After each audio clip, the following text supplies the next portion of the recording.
ఇక్కడ ప్రజల సౌకర్యార్థం పార్కు ప్లస్ స్టేడియం కట్టాలని చెప్పి ఇక్కడ ప్రజలు డిమాండ్ చేస్తూ ఉన్నారు. అదేవిధంగా కూకట్పల్లి మెట్రో మాల్ వెనకాల బిఆర్ అంబేద్కర్ పార్క్ వద్ద సర్వే నంబర్ 155లో దాయర్గూడకు చెందిన ఎస్సీలు గుడిసెలు వేసుకొని జీవనం సాగిస్తుండే. వాళ్ళని 1984 నుంచి కూడా ఉన్నారు. కానీ హైడ్రా వాళ్ళు వచ్చి సడన్గా వాళ్ళని బీకేసి ఫెన్సింగ్లు వేసేసారు. ఎందుకు వేసారు అంటే చెప్పరు. ఎందుకంటే పేదవాళ్ళు కాబట్టి, దళితులు కాబట్టి పీక్ అవతల పడేస్తారు, కానీ మిగతా వాళ్ళలాగా ముట్టుకోరు. ఇదే కూకట్పల్లిలో నేను ఇంకొక ఎగ్జాంపుల్ చెప్తాను మీకు. రంగదాముని చెరువు కట్ట అని ఒకటి ఉంది. ఆ రంగదాముని చెరువు కట్టను తొలిచి ఒక కంపెనీ మకుటా తరంగట ఒక కంపెనీ ఓ పెద్ద రియల్ ఎస్టేట్ వెంచర్ వేసారు. ఒక్కొక్క ఫ్లాట్ 2 నుంచి 3 కోట్లకు అమ్ముకుంటారు. దాన్ని మాత్రం హైదరాబాద్ చూడరు. అసలు దాని దిక్కు మాత్రం హైదరాబాద్ పోనేవారు. ఎందుకంటే దాని వెనుక పెద్ద పెద్ద పేర్లు ఉన్నాయి. ఇక పేర్లు చెప్తే నన్ను బదనాం చేస్తారు, మళ్ళీ వీళ్ళ పేరు చెప్పింది వాళ్ళ పేరు చెప్పింది అని. కానీ ఆ పేర్లు మకుటా తరంగ అనేది కంపెనీ పేర్లు మీరు తెలుసుకోండి. వాళ్ళని మాత్రం ముట్టుకుంటలేరు. నేను ఆ కంపెనీ ఫోటోతో సహా, వెంచర్ ఫోటోతో సహా హైడ్రా కంప్లైంట్ చేస్తాను. హైడ్రా యాక్షన్ తీసుకోకపోతే ఖచ్చితంగా హైడ్రా పెద్దవాళ్ళని ప్రొటెక్ట్ చేస్తుంది అని అనుకోవాల్సి వస్తుంది. ఎందుకంటే లిటరలీ ఆ తూముని తొలిచి రిటైనింగ్ వాల్ కట్టి అందులోకి వెళ్ళి వెంచర్ వేసి ఎంత ధైర్యం ఉండాలి వెంచర్ వేయడానికి, చెరువును అట్లా తీసుకోవడానికి. సో డెఫినెట్గా దీని మీద హైడ్రా చర్యలు తీసుకోవాలని చెప్పి నేను కోరుతా ఉన్నాను.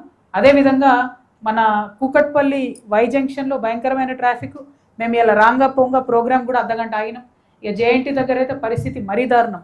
జేఎన్టీయూ టు ప్రగతి నగర్ పోయేది ఇక ఎట్లయిపోయిందంటే, మేము ఒకప్పుడు బాచ్పల్లి ఇంజనీరింగ్ చేసినప్పుడైతే లారీలు ఎక్కిపోయేది, బస్సు కూడా పోకపోతుండే అటు సైడ్. ఇప్పుడు పరిస్థితి ఏంది అని అంటే అసలు అక్కడి నుంచి మొదలు పెడితే హైటెక్ సిటీ దాకా వేల వెహికల్లు, వేల మంది ట్రావెల్, చాలా చాలా ఎక్కువ స్ట్రెస్ ఉంది. పైగా మధ్యలో జేఎన్టీయూ ఉంది. జేఎన్టీయూ పిల్లలు కూడా 2-3 ఈ మధ్య యాక్సిడెంట్ అయింది. జేఎన్టీయూ కాలేజ్కి ఏంటంటే పరిస్థితి అయితే మెట్రో సౌకర్యంగా లేదు, అయితే బస్ స్టాండ్ సౌకర్యంగా లేదు. బస్ స్టాండ్స్ డివైడెడ్ ఉన్నాయి, మెట్రో డివైడెడ్ ఉంది, ఆ పిల్లలు పోలేని పరిస్థితి ఉన్నది. సో ప్రతి ఒక్కరికి కూడా ఇన్కన్వీనియంట్గా జేఎన్టీయూ సర్కిల్ తయారైంది. కాబట్టి దాన్ని మంచిగా చేయాలి, అక్కడ అండర్ పాస్ కావాలని చెప్పి ఒక డిమాండ్ ఉంది. దానికోసం మరి ప్రయత్నం చేయవలసిందిగా కోరుతూ ఉన్నాము.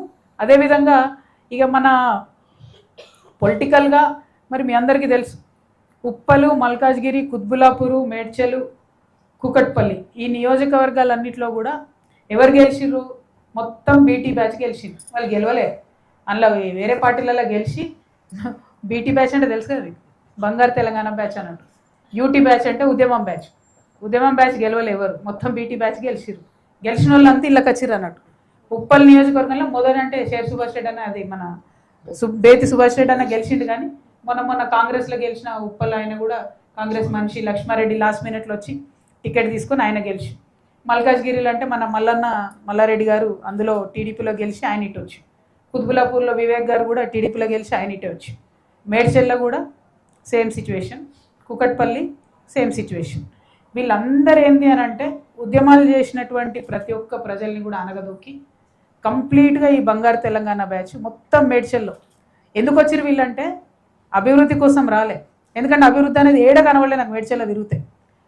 అంటే పై సోప్ టాప్ మంచిగా ఉంది, 1-2 పెద్ద రోడ్లు ఉంటాయి, దాని చుట్టూ అన్ని ఇంటర్నేషనల్ బ్రాండ్స్ ఉంటాయి, ఓకే. వెనుక చూస్తే మాత్రం గల్లీలల్లా భయంకరమైన పరిస్థితి. ఎందుకు వచ్చింది వీళ్ళు, ఎందుకు వచ్చింది ఈ బీటీ బ్యాచ్? తెలంగాణ డెవలప్ చేయడానికి వచ్చినోడు ఎవరు ఇట్లా ఉండరు. మరి 10 ఏళ్ళల్లో చాలా డెవలప్ చేసి ఉండొచ్చు. ఎందుకు వచ్చిరంటే చెరువుల కోసం, భూముల కోసం, పవర్ కోసం వచ్చి ప్రతి ఒక్కరు, ఇప్పుడు నేను చెప్పిన ప్రతి ఒక్క ఎమ్మెల్యే గారు స్థానికంగా చెరువుల కబ్జా, భూముల కబ్జా. ఇక నేను ఎన్ని చెప్పాలి డీటెయిల్స్ చెప్దామంటే భయంకరమైన పరిస్థితి ఉంది. ఇక్కడ మొత్తం కుత్బులాపూర్ని అయితే కబ్జాలపూర్ అని పెట్టేసారు. కూకట్పల్లి మొత్తం బ్లూ షీట్స్, ఎక్కడ చూడు బ్లూ షీట్సే. ఏం బ్లూ షీట్స్ ఏందో అర్థమే కావు, అన్ని బ్లూ షీట్స్ ఉన్నాయి ఎక్కడ చూస్తారు.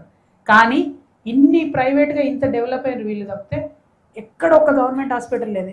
ఒక 100 పడకల హాస్పిటల్ ఇంత 32 లక్షల మందికి ఏ ఒక్క నియోజకవర్గంలో లేదు.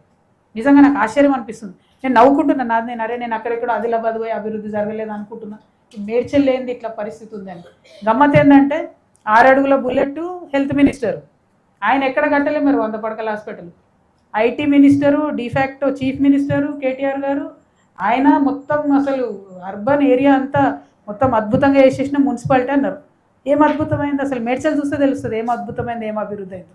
ప్రజలకు మాత్రం లాభం కాలే. అక్కడనో 1-2 సీసీ రోడ్లు వేసారు, కానీ అన్ని సేమ్ ప్రాబ్లమ్స్, రిజిస్ట్రేషన్స్ ప్రాబ్లమ్స్ అట్లే ఉన్నాయి, నల్లా ప్రాబ్లమ్స్ అట్లనే ఉన్నాయి, నాలా ప్రాబ్లమ్స్ అట్లనే ఉన్నాయి. మరి ఏం అభివృద్ధి? అభివృద్ధి అంటే ఏంది? లైట్లు, రోడ్లు, ఇంటర్నేషనల్ బ్రాండ్లు, ఇంతేనా? మరి జనంకి ఏమైనా ఏం లేదా? దోమలు బుక్కుతున్నారు నిజంగా.